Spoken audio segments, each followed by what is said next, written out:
নমস্কার। হ্যাঁ, ঠিক আছে।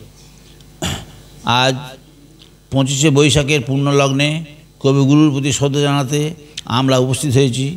আমাদের শৈশব থেকে শুরু করে আজীবন গুরুদেবের উপস্থিতি, তার চিন্তা, চেতনা, দর্শন আমাদের নানাভাবে ঘিরে রাখে, সমৃদ্ধ করে।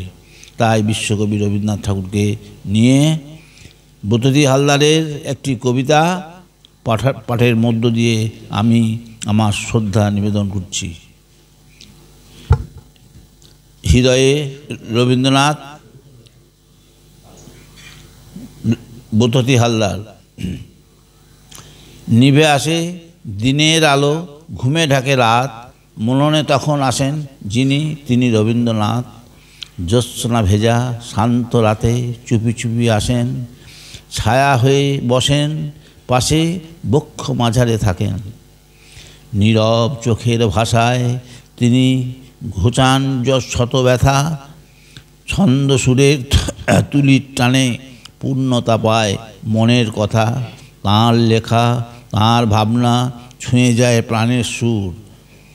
জীবনের এই রঙিন পাতায় সে সুর ভারী মধুর।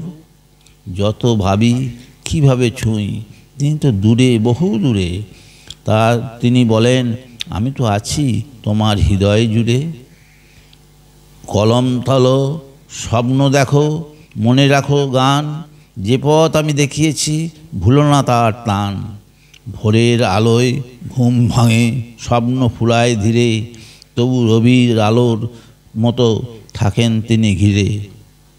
তাঁরই ছায়া, তাঁরই বাণী, তাঁর সকল গানের ছন্দ, আমার জীবনের প্রতিটি ক্ষণে রবীন্দ্রনাথ অনন্ত। নমস্কার। অসংখ্য ধন্যবাদ জগবন্ধু চক্রবর্তী মহাশয়কে। এরপর আমরা সঙ্গীত পরিবেশনের জন্য আমন্ত্রণ জানাবো আমাদের শিশু শিল্পী আঙ্গিক চক্রবর্তীকে। আঙ্গিক চক্রবর্তী